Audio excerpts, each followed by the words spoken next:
is a collection of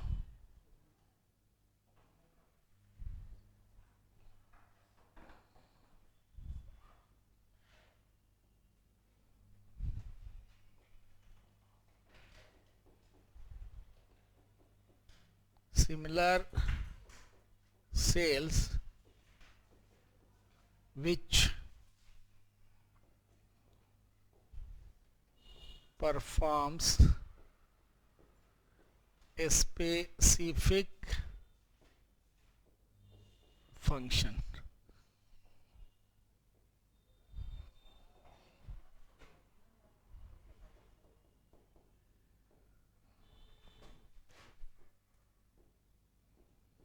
उत्पत्ति, रचना एवं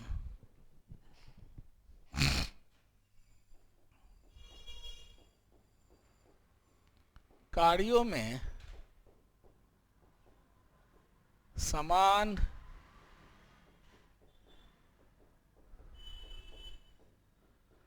कोशिकाओं के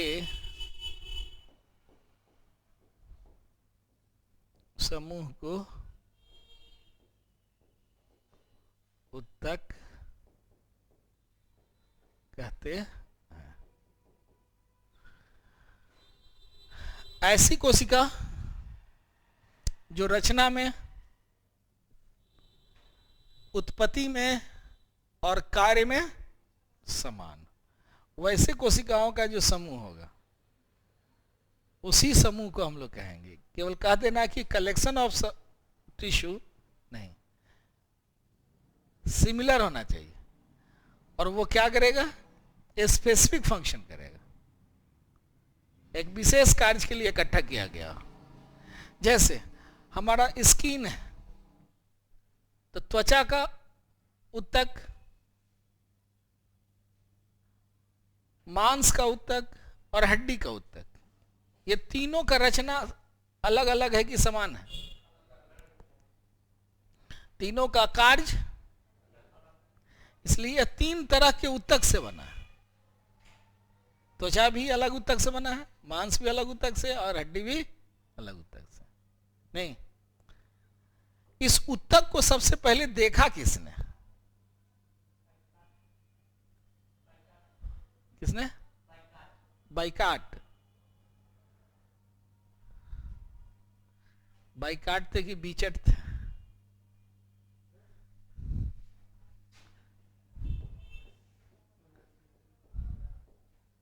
सर्वप्रथम देखा था इसको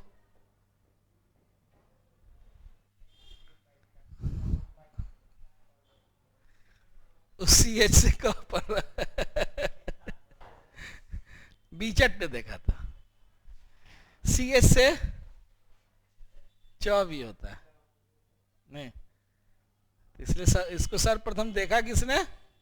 बीचट ने। ठीक है।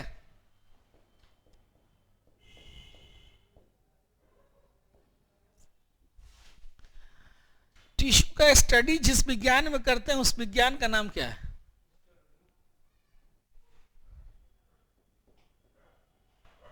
स्टडी ऑफ टिश्यू क्या कहलाएगा? हिस्टोलॉजी। हिस्टोलॉजी का हिंदी जानते क्या होता है?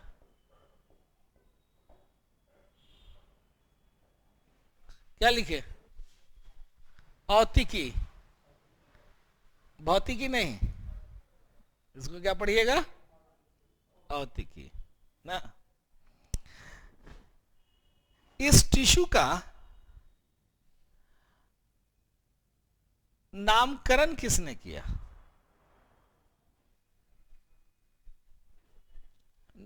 नाम किसने रखा?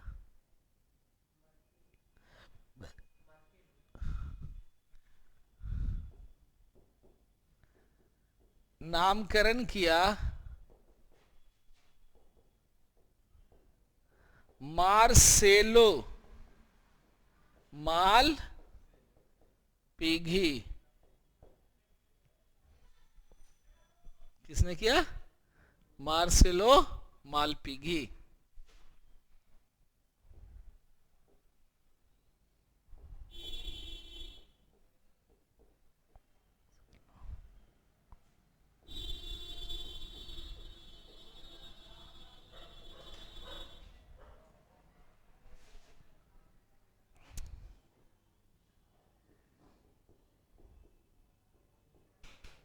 फादर ऑफ टिश्यू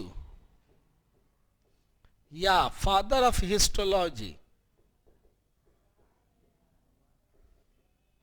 कौन कहलाए?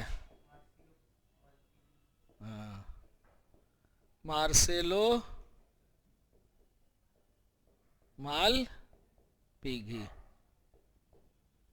यही कहलाए।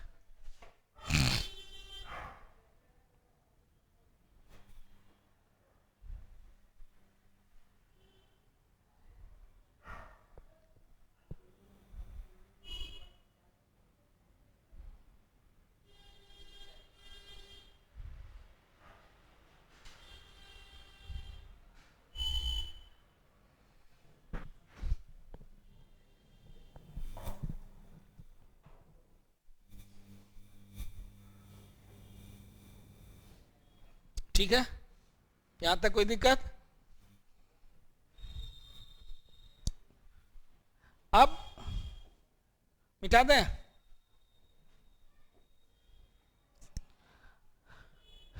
जिस तरह से हमने आपको सेल बताया था कि प्लांट सेल और एनिमल सेल होता है, उसी तरह से टिश्यू भी प्लांट टिश्यू और एनिमल टिश्यू नहीं। तो सबसे पहले हम चर्चा कर लें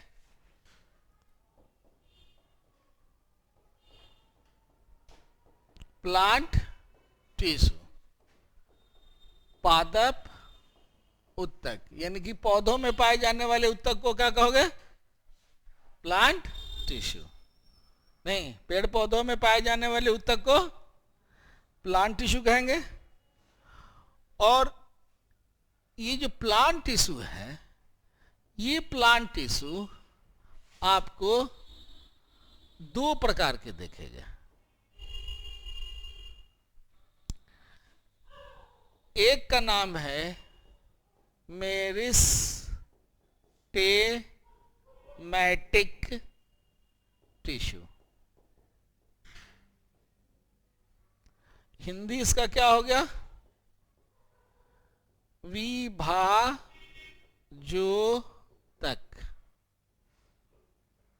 नहीं, विभाजन और उत्तक। दूसरा हो गया परमानेंट टिश्यू। इसको कहोगे अस्थाई उत्तक।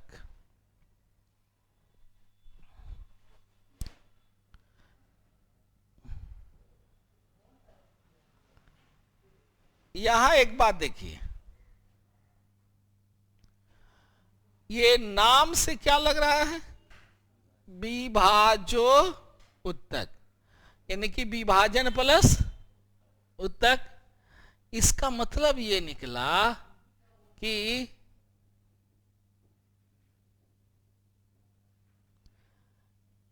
इन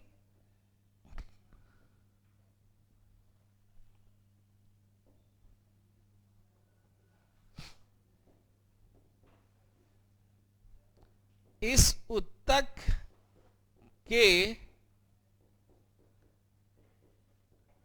कोशिकाओं में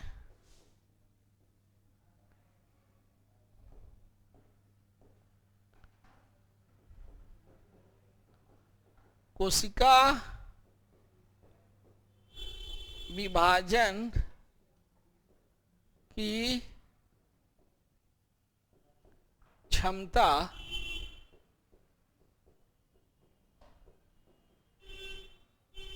सर्वाधिक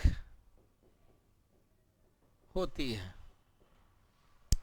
अब सोचो कि जब कोशिका डिवीजन करेगा, बार बार कोशिका का विभाजन होगा तो क्या फायदा होगा? ज्यादा कोशिका बढ़ेगा तो पौधा में क्या फायदा होगा? ग्रोथ होगा। तो ये उत्तक किस कार्य के लिए उत्तरदायी है ना? ये उत्तक पादप के वृद्धि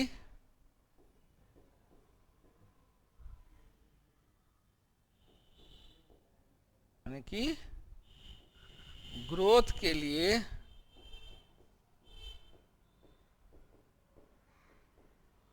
उत्तरदायी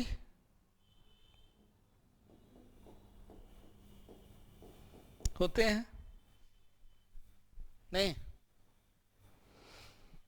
तो meristematic tissue is responsible for growth of plants.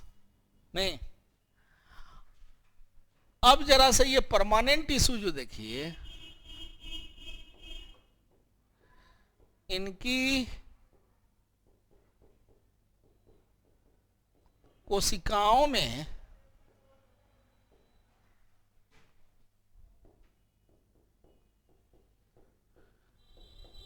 विभाजन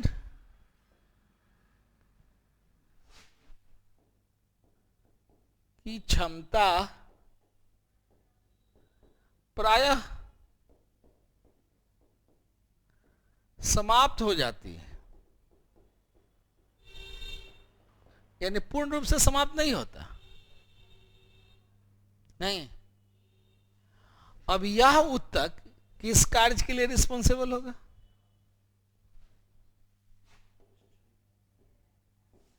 यह उत्तक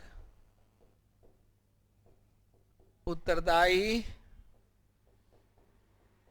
होते हैं किसके लिए?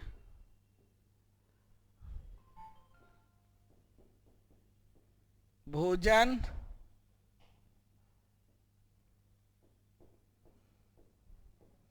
संचय के लिए,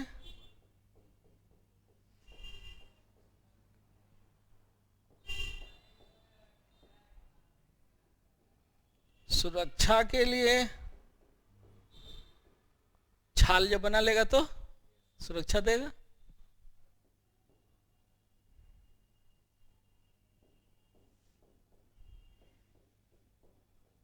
पदार्थों के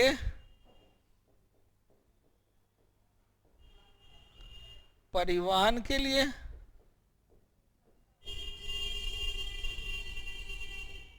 और मैकेनिकल स्ट्रेंथ के लिए।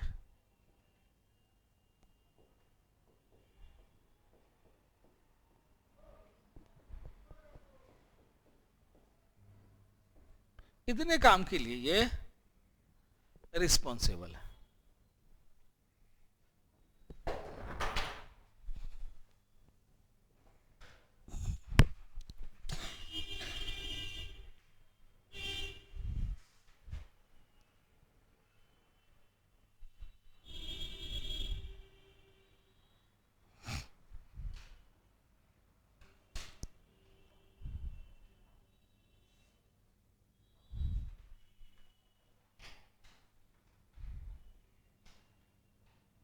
ठीक है।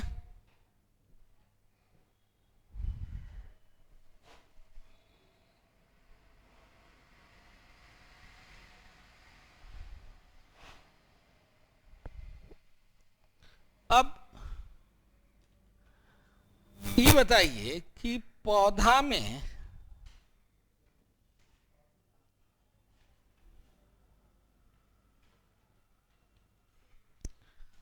जो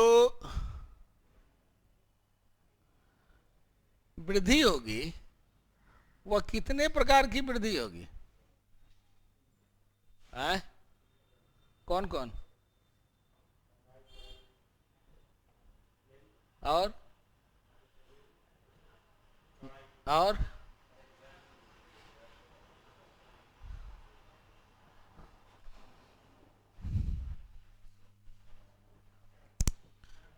पौधे में 3 प्रकार की वृद्धि। एक, उसकी लंबाई बढ़ेगी, तो लंबाई टॉप से लेकर जड़ तक। दूसरा, उसकी मोटाई। और तीसरा वृद्धि जो होता है, उसके ब्रांचेस, लीव्स, फ्रूट्स, फ्लावर्स, इस सब की संख्या में वृद्धि होगी। कुछ पौधों में बहुत ज्यादा पत्ते देखते हैं, कुछ पौधों में पत्ते कम होते हैं। नहीं, कुछ पौधों में ब्रांचेस ज्यादा होता है, कुछ पौधों में ब्रांचेस कम होते हैं। एक ही तरह का आम है, किसी पेड़ में देखते हैं कि आमों की संख्या ज्यादा है, किसी में आमों की संख्या कम है। नहीं, ये डिपेंड करता है उसके मेरिस्टेमेटिक टिश्यू पर। नहीं, तो ये जो मेरिस्टेमेटिक टिश्यू है, यह 3 प्रकार के होंगे। तो पौधे में वृद्धि भी 3 प्रकार की होगी। तो जरा सा देखें, तो इस तरह से मेरिस्टेमेटिक टिश्यू जो आपके हो गए, वह 3 प्रकार के हो गए। पहला का नाम है एपिकल मेरिस्टेम। इसको कहोगे शीर्षस्थ विभाजोत्तक,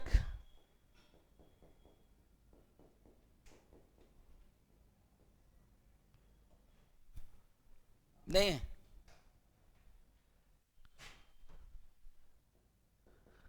दूसरा हो गया इंटर कैलरी मेरिस्टेम। इसका हिंदी हो गया अंतर्वेशी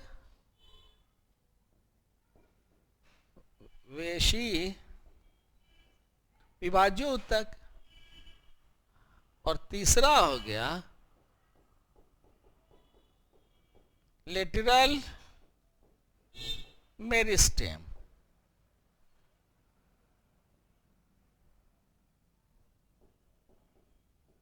पार्श्व विभाजोत्तक। अब जरा सा देखिए, सपोज करो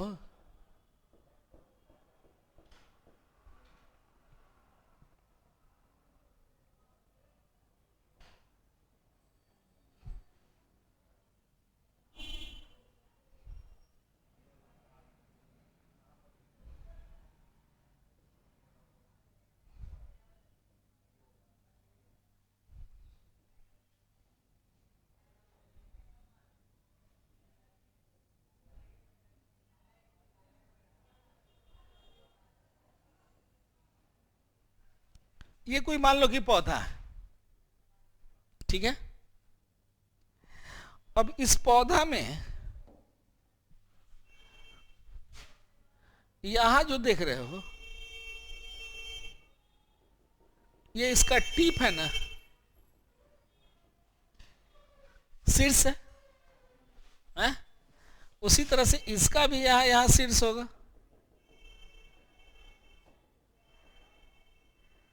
होगा ना। तो इसकी कोशिका जब बढ़ेगी तो नीचे लंबाई ऊपर लंबाई, तो यहां पर कौन तक पाया गया?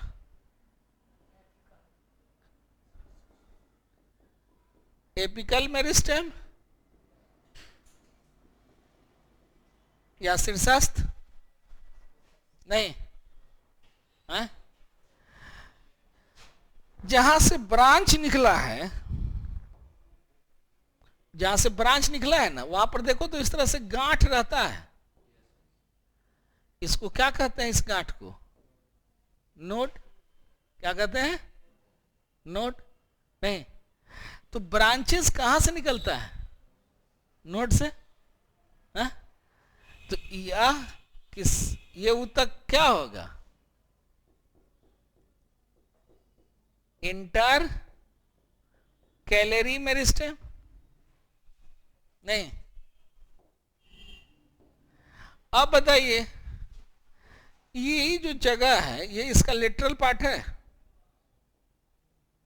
अगल बगल वाला भाग, ये अगल बगल भाग नहीं हुआ। अब अगर ये इसका वृद्धि होगा तो इसका क्या बढ़ेगा, मोटाई ना। तो यहां पर कौन तक पाया गया, लेटरल मेरिस्टेम, नहीं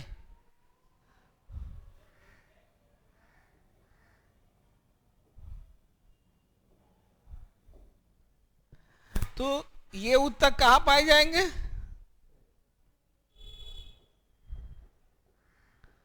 पादप के शीर्ष पर अवस्थित ये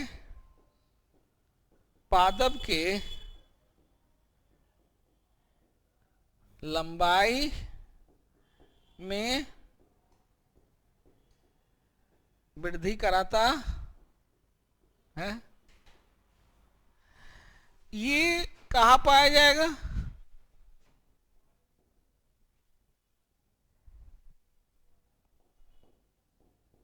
तना शाखा के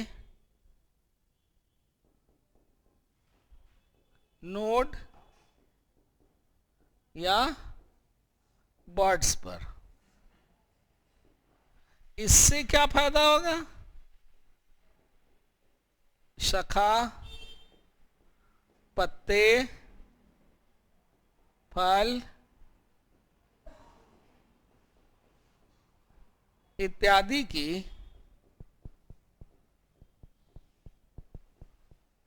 संख्या में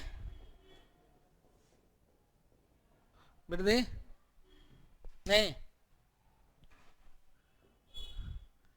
ई कहां पाया जाएगा, तना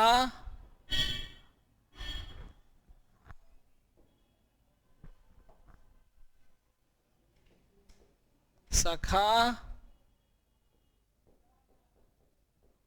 आदि के अगल बगल भागों में ये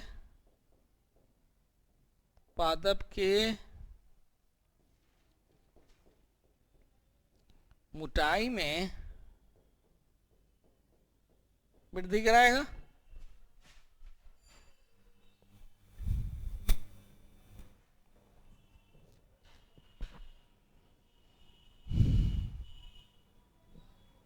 समझ में आ रहा है बात,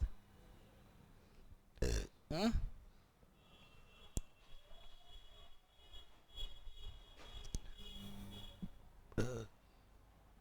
अब बताइए कि अगर पौधों की लंबाई, तना और शाखा की वृद्धि होती है, उस वृद्धि को क्या कहोगे, प्राइमरी ग्रोथ। पौधे की लंबाई बढ़े, उसकी शाखाओं की संख्या बढ़े, उसमें फल फूल ज्यादा हो, वैसे वृद्धि को क्या कहेंगे, प्राइमरी ग्रोथ। अगर मोटाई ज्यादा हो तो उस ग्रोथ को हम लोग कहते हैं सेकेंडरी ग्रोथ। क्या कहेंगे, तो कौन सा ऊतक पौधों के प्राइमरी ग्रोथ के लिए रिस्पॉन्सिबल हुआ,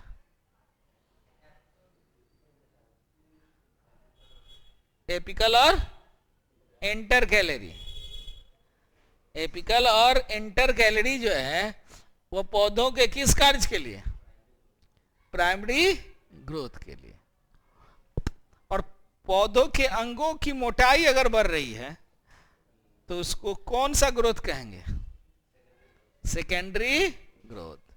तो पौधों में सेकेंडरी ग्रोथ के लिए रिस्पॉन्सिबल कौन हुआ, लेटरल मेरिस्टेम।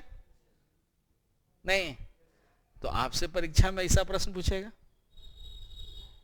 नहीं। तो ये दोनों जो हैं, ये उत्तक और ये उत्तक ना,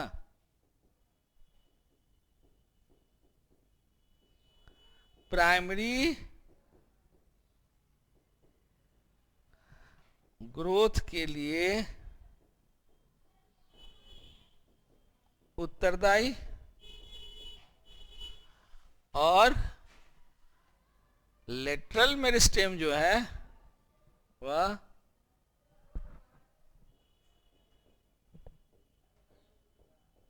सेकेंडरी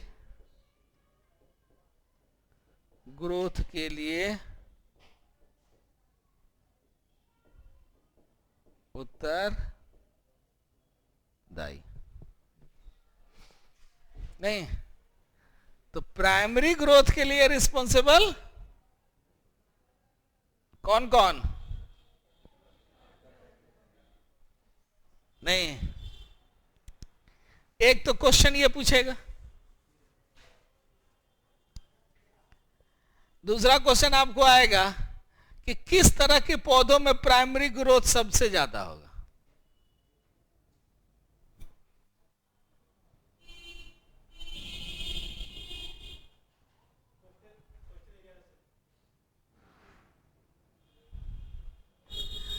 घास कुल के पौधों में प्राइमरी ग्रोथ सबसे ज्यादा फैलता भी है और लतरता भी है। लतरना मतलब कि लंबा लंबा होके बढ़ जाना, अब फैलना मतलब कि ब्रांचेज हो गया। जैसे दूब घास, एगो दूब घास लगा देते हो मैदान को झेक लेता है ना। पुदीना है, तब ना लोग कहता है कि हमारा घर में 52 बीघा में पुदीने वो आता है, इसलिए कि उसको लगाने के लिए ज्यादा मेहनत करना नहीं है, बहुत जल्दी फैल जाता है। नहीं, तो घास कुल के पौधों में प्राइमरी ग्रोथ ज्यादा होगा। नहीं, बांस है, देखो एगो बांस लगा दिया, देखो कितना फैल गया। नहीं, सेकेंडरी ग्रोथ किस में ज्यादा होगा?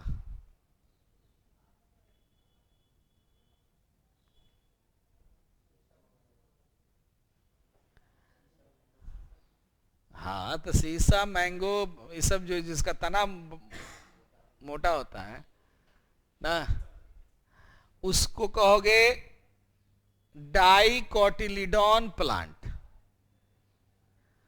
डाइकोटिलीडॉन द्विबीजपत्री पौधे। नहीं, द्विबीजपत्री पौधे कहलाते हैं वैसे पौधे जिसके सीड को ऊपर वाला कवर हटाओगे ना तो वह 2 दाल में बट जाएगा। जितना दलहन तिलहन है, लेकिन यह 1 वर्षीय, लेकिन जो बहुवर्षीय होगा उसमें कैम्बियम होगा, और cambium is responsible for the growth of the plant. Cambium is responsible for the white of the plant, उसकी मोटाई बढ़ा देगा। तो द्विबीजपत्री जो पौधे हैं, आम एक बीजपत्री है कि द्विबीजपत्री? आम का सीड देखे हो, और उसका कवर हटाओगे तो 2 दाल में बढ़ जाता है? तब ना बच्चा सब उसको निकाल लेता है, और निकाल कर रगड़ कर पुप्पू ही बनाता है? तो उसमें बीच में फटा हुआ रहता है तभी ना। नहीं, तो वह सब कहलाता है द्विबीजपत्री। ठीक है।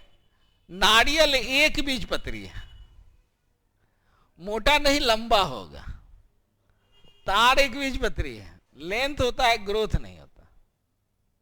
नहीं, तो जिसमें मोटाई बढ़ेगा वह सब सेकेंडरी ग्रोथ कहलाएगा, और ये द्विबीजपत्री पौधे जो बहुवर्षीय होते हैं उनमें ज्यादा होता है। ठीक है, ये बात समझ में आ गई? हैं? तो हम ये चर्चा किसका कर रहे थे? कौन टिश्यू का? प्लांट टिश्यू में किसका? मेरिस्टेमेटिक टिश्यू का। किसका कर रहे थे? मेरिस्टेमेटिक टिश्यू का। अब आपके सामने है परमानेंट टिश्यू। नहीं, अब जरा सा देखिए, परमानेंट टिश्यू की बात करते हैं।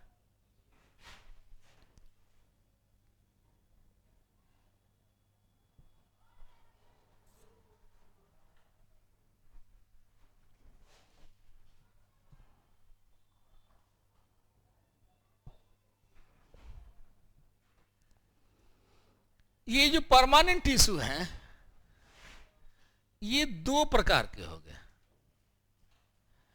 एक को कहोगे सिंपल परमानेंट,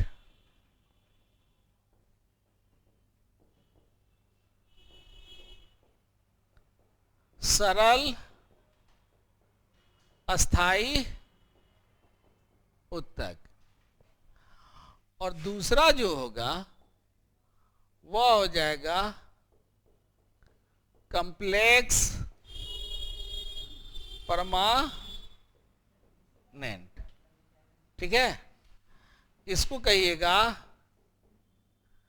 जटिल अस्थाई उत्तक। नहीं, इसको सिंपल परमानेंट टिश्यू क्यों कहा गया?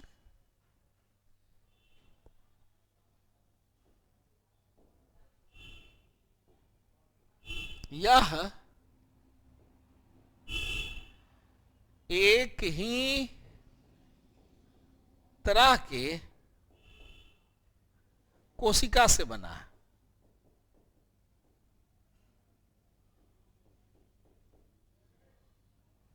कोशिकाओं से बना होता है। इसको जटिल क्यों कहेंगे? यह कई प्रकार के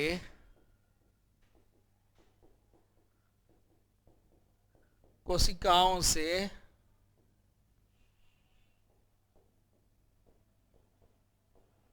बना है।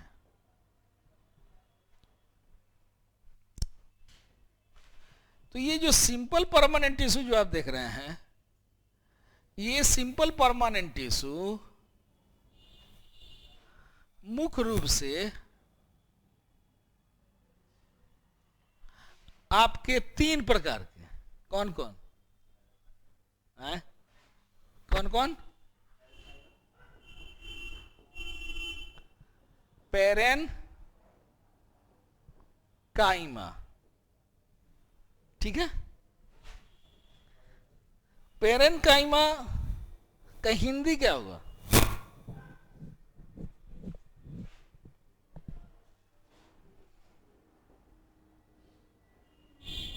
मृदुक। नाम तो लग रहा है कि मृत प्लस उत्तक है, लेकिन इसकी कोशिका क्या होगी?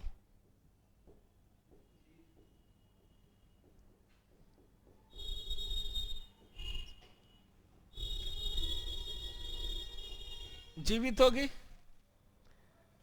इसका काम क्या है?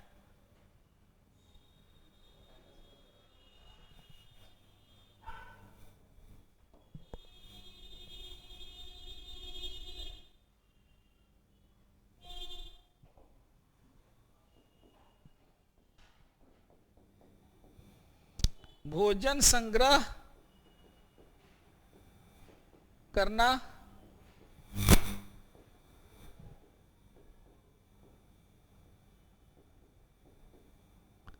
बेकार पदार्थों का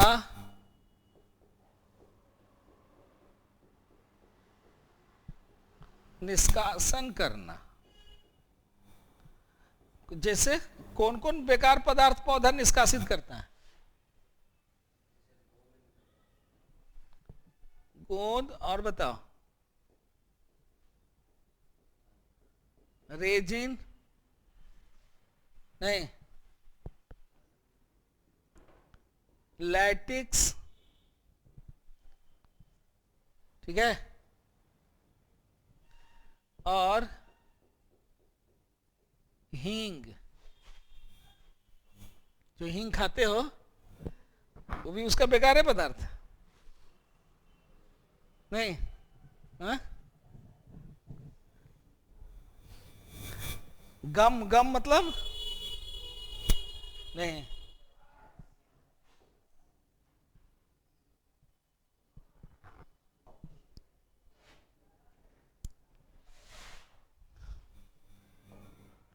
ये जो आप देख रहे हैं पेरेनकाइमा, ये पेरेनकाइमा दो प्रकार का हो जाता है।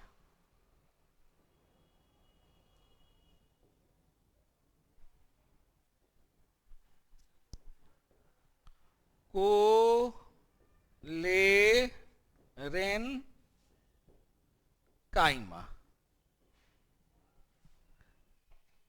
ठीक है, और दूसरा एरेनकाइमा।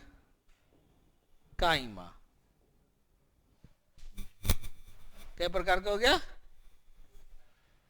कौन कौन? क्लोरेनकाइमा। ई क्या करेगा?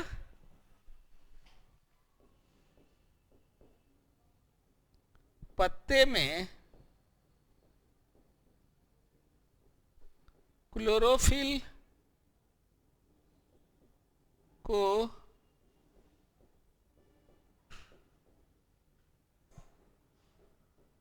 संचित करना। और ई क्या होता है? जलीय पादप में वायु कोष्ठक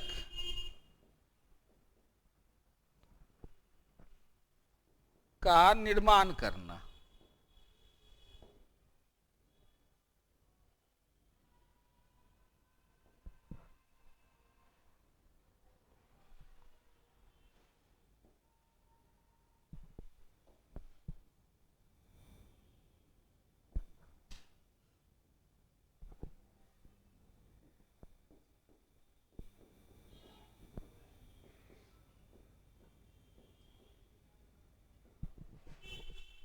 ठीक है, क्लोरेनकाइमा पत्ता है ना, उस पत्ता में क्लोरोफिल पाया जाता है। तो क्लोरोफिल को कौन स्टोर किया?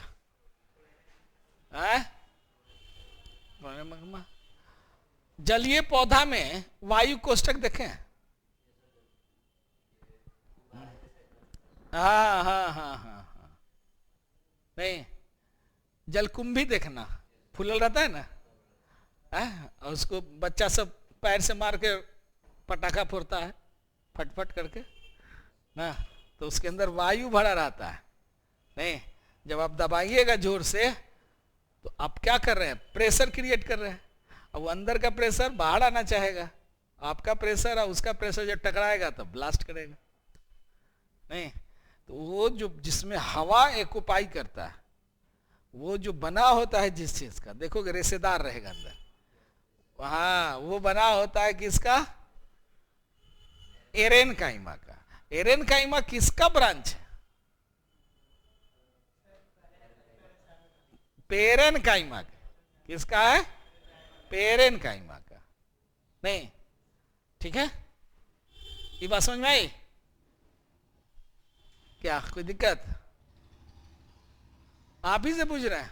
हाँ, अच्छा,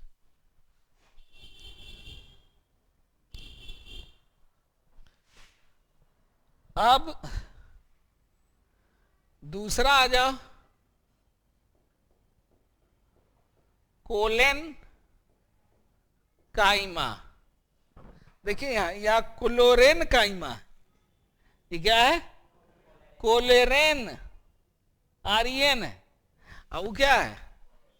कोलेन काइमा। दोनों में अंतर है ना जी? इसमें आर है, उसमें आर है। इसका हिंदी हुआ स्थूल कोण उत्तक। नहीं, इनकी कोशिका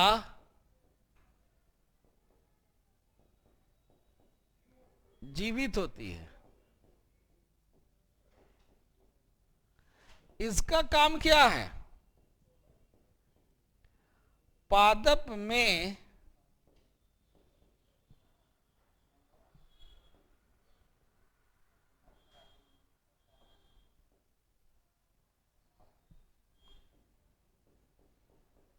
यांत्रिक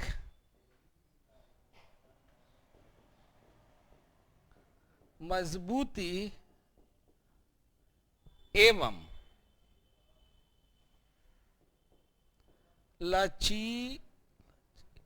लचीलापन देना। Mechanical strength. जैसे आप अंदर से मजबूत क्यों हैं? क्योंकि आपके शरीर के अंदर बोन्स है। अगर हड्डी नहीं रहता तो आप इंटरनली मजबूत रहते हैं, तो मांस का लुगदा बनल रहते, खड़ा हो पाते, धाए से गिर जाते हैं। डाइनिंग टेबल एगो पैर वाला होता है, नहीं, एगो डाइनिंग टेबल जो होता है 4 पैर वाला होता है। किस पर आप ज्यादा मजबूती के साथ बैठ सकते हो? क्यों? क्योंकि उसके अंदर यांत्रिक मजबूती ज्यादा है। नहीं, तो यांत्रिक मजबूती का मतलब ये होता है। मैकेनिकल सपोर्ट आपको मिल रहा है कि नहीं मिल रहा? इसमें का पिलर अगर नहीं रहता तो ये मैकेनिकली जो है स्ट्रांग होता, कहीं गिरने का संभावना रहता। तो उसी तरह से उस पौधा के अंदर जो मजबूती पैदा होती है, ये मजबूती के साथ क्या दिया? लचीलापन। आंधी तूफान में पौधों की टहनियां मुड़ जाती है, झुक जाती है, परंतु टूटती नहीं। क्यों? उसमें यांत्रिक मजबूती पाई गई। और किसके कारण पाई गई?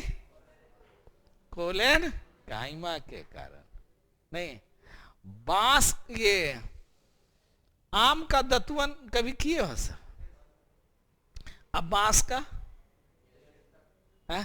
बताओ कि दोनों में लचीलापन किसमें है? बांस में?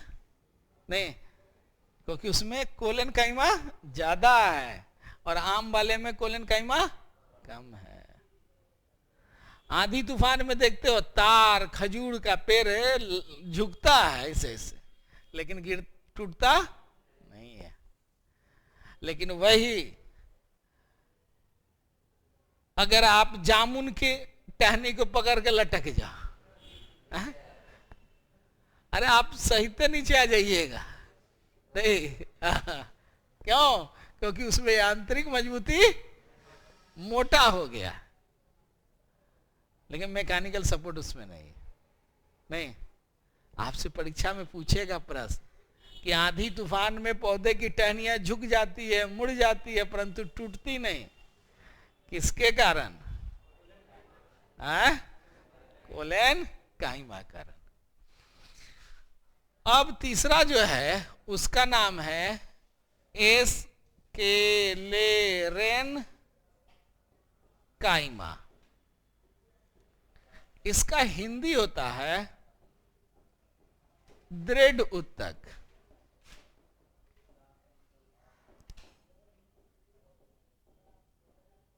इनकी कोशिका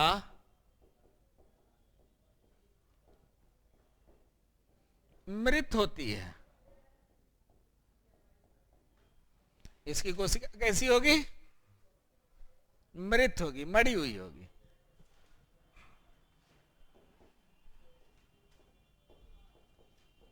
ये पादप में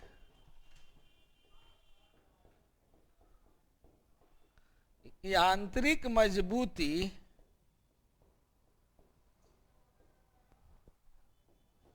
एवं कठोरता देता है।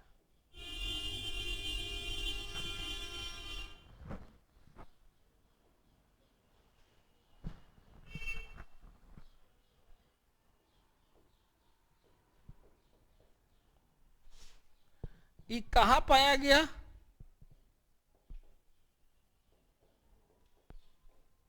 बीजावरण,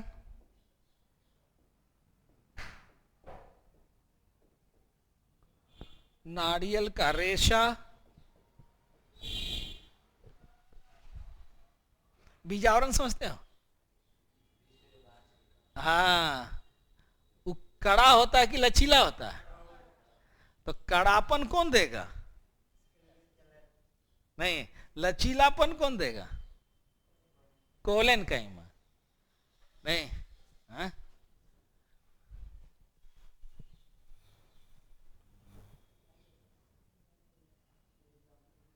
किसका? स्क्लेन काइमा का? वो एग्जाम्पल लिख दो, आंधी तूफान में पौधे। हाँ। अच्छा, बीज के आवरण, सीड कोट। हाँ,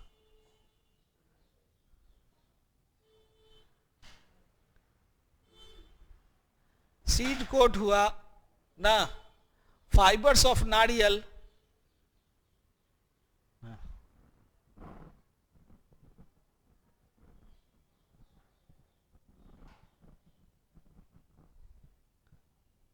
चना भूज लेते हो? नहीं, और ऊपर वाला जो पतला ही छिलका रहता है, देखते हो दांतों में फंस जाता है? या पलवल का सब्जी खा रहे हो, और जो बीज रहता है कट से जाए कहीं कहीं दांत में फंस गया, हाँ जीव लेगा कर रहे हैं ना? नहीं, तो वह कड़ा होता है। तो कड़ापन जो देगा और मजबूती देगा वह किसके कारण? आपसे परिचय पूछा जाएगा कि नारियल की रस्सी मजबूत होती है किसके कारण? पेरेनकाइमा, कोलेनकाइमा कि स्क्लेरेनकाइमा कि एरेनकाइमा? स्क्लेरेनकाइमा के कारण। नहीं, तो ऐसे ही ना क्वेश्चन पूछेगा, लेकिन आप जब जानने रहिएगा तब ना। भोजन का संचय कौन करेगा? नहीं, गन्ना का रस किसमें पाया गया? कोलेन काइमा में। गन्ना का जो छिलका है वो कौन है? स्क्लेरेन काइमा। कड़ा है ना, अब मजबूत भी है। नहीं, तो उस हार्डनेस देगा, वो हार्डनेस एंड मैकेनिकल सपोर्ट देगा, ये इलास्टिसिटी और मैकेनिकल सपोर्ट देगा। फर्क इतना ही है, बेसिक कंसेप्ट यही है। उसके अलावा आप चाहे किताब में जो लिख दे, ठीक है? ये बात समझ में आ गई?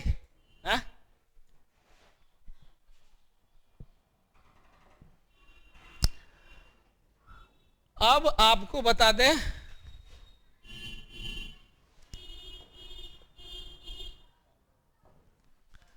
ये कॉम्प्लेक्स परमानेंट टिश्यू, ये जो कॉम्प्लेक्स परमानेंट टिश्यू जो है,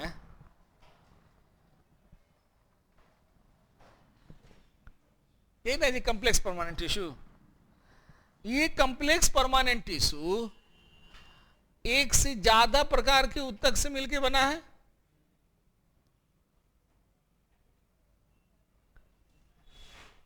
ये दो प्रकार के हो गया, एक को कहोगे जाइलम ना। जाइलम का हिंदी जानते हो क्या होता है? दारू तक, पीने वाला नहीं, नहीं। और इसका नाम है फ्लोएम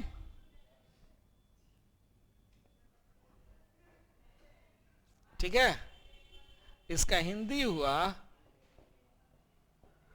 पोषवाहक उत्तक।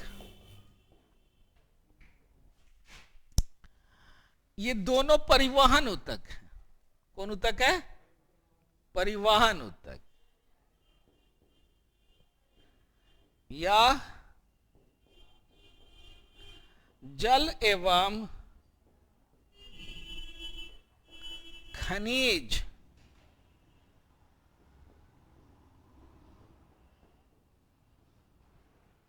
लवणों का परिवहन करता है।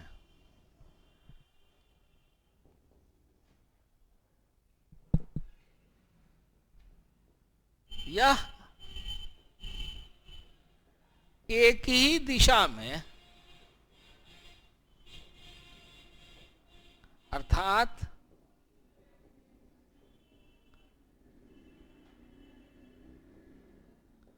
जड़ से पत्ते तक परिवहन करता है। ठीक है। ये नीचे से ऊपर जाएगा, इसको कहोगे मोनो डायरेक्शनल या मोनो डायरेक्शनल। ये ऊपर से नीचे नहीं जाएगा, नीचे से ऊपर जाता है। इसका काम क्या है जी?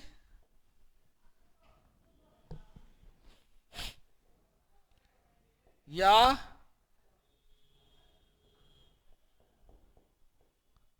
भोजन का परिवहन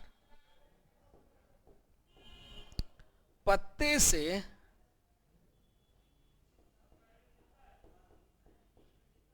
जड़ों तक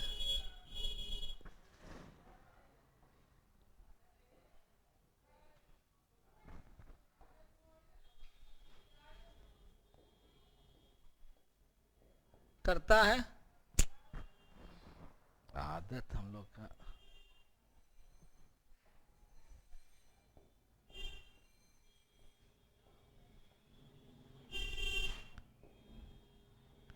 यह द्वि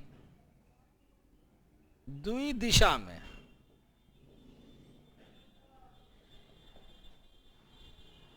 अर्थात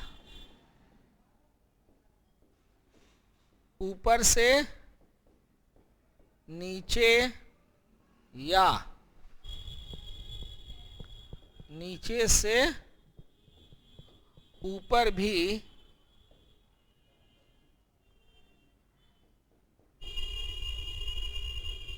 भोजन का परिवहन करता है।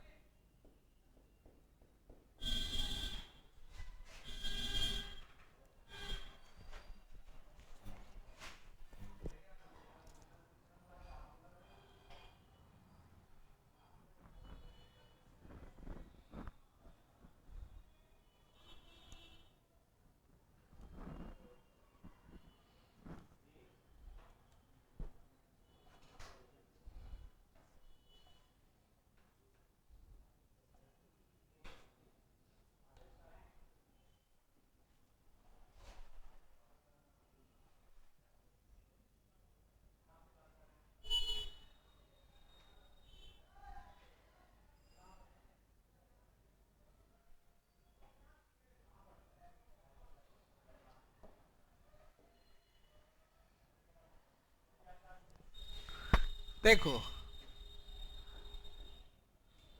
जाइलम कास्ट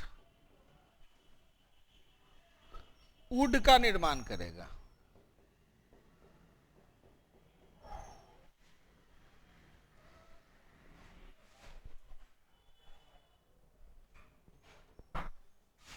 और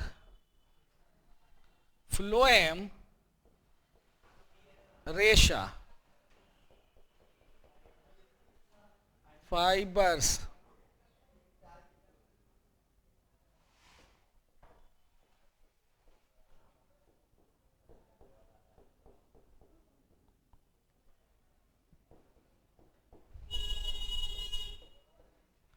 तो जो जूट है वो जाइलम है कि फ्लोएम?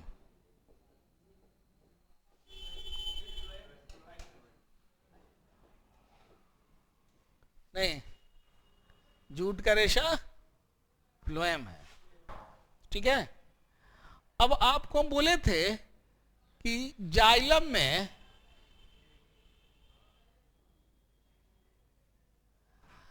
क्या बोले थे कि कई प्रकार के कोशिका है। नहीं, तो इसमें जो पाया गया कोशिका किस में? जाइलम में जो कोशिका पाया गया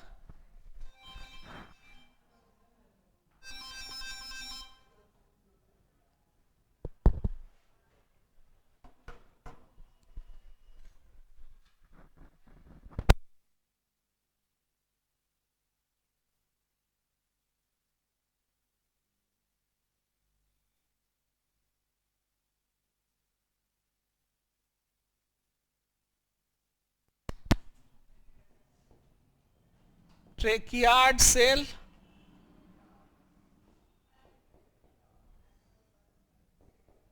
दूसरा पाया गया वैसेल सेल्स, और तीसरा पाया गया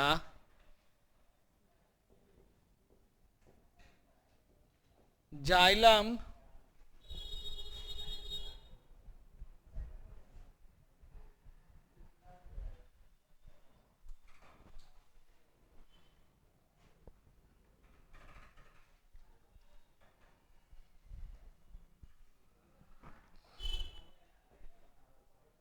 वुड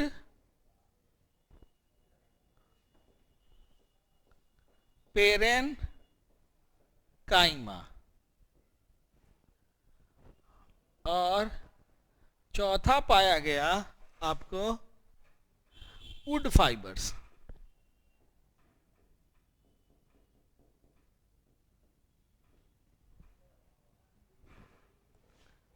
तो ये दो सेल आप लोग याद रखिएगा। यही जो होता है ना, वह परिवहन का काम करता है।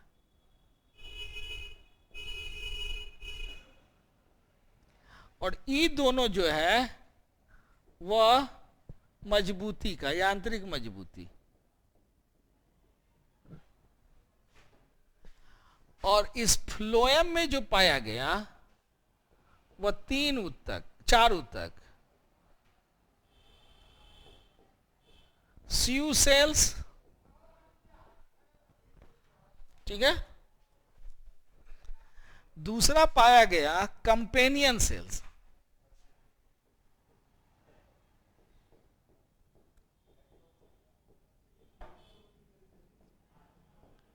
तीसरा पाया गया जाइलम फाइबर्स, और तीसरा पाया गया जाइलम पेरेन काइमा। तो यही दोनों परिवहन का काम करेगा, और ये दोनों जो है सो मजबूती का काम करेगा। ठीक है। तो आपसे परीक्षा में पूछा जाएगा कि स्यू सेल किस में पाया जाता है?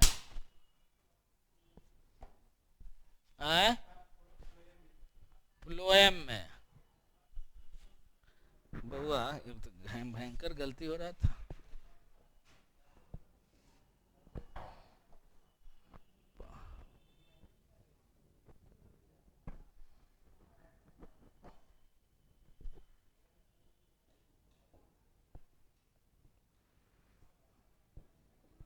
फ्लोएम फाइबर्स और फ्लोएम पेरेन्काइमा ना।